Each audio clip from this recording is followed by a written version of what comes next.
దేశ ప్రధానిగా నరేంద్ర మోదీ బాధ్యతలు చేపట్టి నేటితో 12 ఏళ్లు పూర్తయ్యాయి. అలాగే అత్యధిక కాలం ప్రధానమంత్రిగా కొనసాగిన అరుదైన రికార్డును కూడా ఆయన సొంతం చేసుకున్నారు.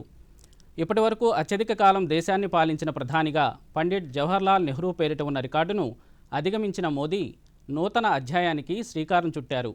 ఆ విశేషాలను ఇప్పుడు చూద్దాం. భారత రాజ్యాంగం అమల్లోకి వచ్చాక జరిగిన తొలి ఎన్నికల్లో కాంగ్రెస్ పార్టీ విజయం దక్కించుకుంది. దీంతో 1952 మే 13న పండిట్ జవహర్లాల్ నెహ్రూ దేశ తొలి ప్రధానిగా బాధ్యతలు చేపట్టారు. 1964 మే 27న తుది శ్వాస విడిచే వరకు 4398 రోజుల పాటు నిరంతరాయంగా ఆ పదవిలో కొనసాగారు. కాగా ప్రస్తుత ప్రధాని నరేంద్ర మోదీ ఈ రికార్డును అధిగమించారు. 2014 మే 26న ప్రధానిగా బాధ్యతలు చేపట్టిన ఆయన ఈ రోజుతో ఆ పదవిలో నిరాటంకంగా 4399 రోజులు పూర్తి చేసుకున్నారు. తద్వారా దీర్ఘకాలం ప్రధానిగా కొనసాగిన అరుదైన రికార్డును నరేంద్ర మోదీ సొంతం చేసుకున్నారు. గడిచిన 12 ఏళ్ల కాలంలో ప్రధాని నరేంద్ర మోదీ నేతృత్వంలోని కేంద్ర ప్రభుత్వం అనేక సంస్కరణలు తీసుకువచ్చింది. అలాగే విస్తృతమైన సంక్షేమ కార్యక్రమాలు, మహిళా సాధికారత, మౌలిక వసతుల కల్పన, మధ్యతరగతికి పన్ను మినహాయింపుల వరకు అనేక అంశాల్లో ప్రజలకు మేలు చేసింది. భారత్ను అభివృద్ధి చెందిన దేశంగా మలచాలన్న లక్ష్యాన్ని సాధించడంలో భాగంగా సేవ, సత్పరిపాలన, పురోగమనంపై ప్రత్యేక దృష్టితో కేంద్ర ప్రభుత్వం పుష్కర కాలంగా తన ప్రయాణం కొనసాగించింది. దేశ అభివృద్ధి, సాంస్కృతిక వారసత్వ పరిరక్షణ మధ్య సమతుల్యం సాధిస్తూ కేంద్ర ప్రభుత్వం సాగుతోంది. ప్రధానంగా 81 కోట్ల మంది ప్రజలకు ఉచిత రేషన్ అందిస్తున్నారు. ప్రధానమంత్రి ఆవాస్ యోజన పథకం ద్వారా పేదలకు సొంతిల్లు నిర్మించే బృహత్తర పథకానికి మోదీ శ్రీకారం చుట్టారు. ఈ పథకం కింద పేదలకు 4 కోట్లకు పైగా ఇళ్లు నిర్మించారు. ఉజ్వల పథకం కింద 10,50,00,000 మందికి వంట గ్యాస్ కనెక్షన్లు ఇచ్చారు. ఇక స్వచ్ఛ భారత్ కార్యక్రమంలో భాగంగా దేశవ్యాప్తంగా 12 కోట్ల మరుగుదొడ్లు నిర్మించారు.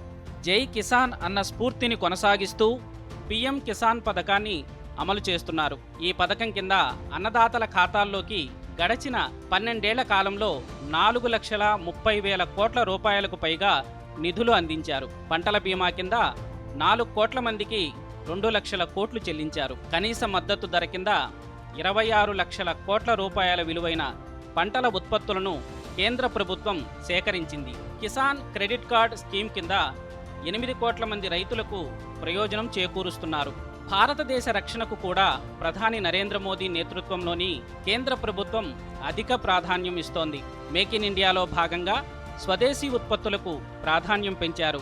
అంతేకాదు భారత రక్షణ ఉత్పత్తులను ఎగుమతులు చేసే స్థాయికి దేశాన్ని తీసుకువెళ్లారు.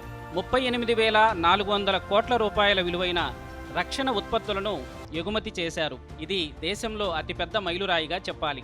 దేశంలో బ్రిటిష్ కాలం నాటి చట్టాలతో పాటు అనేక విషయాల్లో ప్రధాని మోదీ నేతృత్వంలోని ప్రభుత్వం మార్పులు చేసింది. రాజ్పథ్ను కర్తవ్యపథ్గా మార్చారు. శివాజీ స్ఫూర్తితో నౌకాదళానికి కొత్త పతాకం తీసుకొచ్చారు. భారత సాంస్కృతిక, ఆధ్యాత్మిక వారసత్వ పరిరక్షణకు అనేక చర్యలు తీసుకున్నారు. అయోధ్యలో రామాలయం నిర్మించారు. వారణాసి, ఉజ్జయిని, కేదార్నాథ్లను కాశీ విశ్వనాథ్ ధామ్, మహాకాలులో కేదార్నాథ్ ధామ్ పేరిట పునర్నిర్మించారు.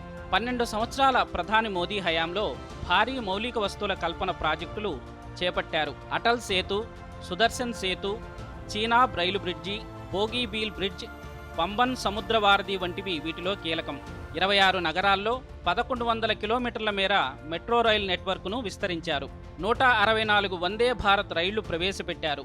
దేశంలో విమానాశ్రయాల సంఖ్యను 74 నుంచి 164కి పెంచారు. దేశంలో మహిళా సాధికారతకు ప్రధాని నరేంద్ర మోదీ నేతృత్వంలోని కేంద్ర ప్రభుత్వం గడచిన పుష్కర కాలంలో పెద్దపీట వేసింది. మహిళలకు 32 కోట్ల జనధన్ ఖాతాలు తెరిచారు. భారత సైన్యంలోని మహిళా అధికారులకు శాశ్వత కమిషన్ ఏర్పాటు చేశారు. లఖ్పతి దీదీ స్కీమ్ కింద 3 కోట్ల మంది మహిళలు ₹1,00,000 వరకు వార్షిక ఆదాయం పొందేలా ప్రోత్సహించారు. వివిధ ప్రభుత్వ కార్యక్రమాల కింద సుమారు 2 కోట్ల మంది యువతకు నైపుణ్య శిక్షణ ఇచ్చారు. ఇలా అన్ని వర్గాలను, అన్ని రంగాలను ప్రధానమంత్రి నరేంద్ర మోదీ అభివృద్ధి పథంలో నడిపిస్తున్నారు.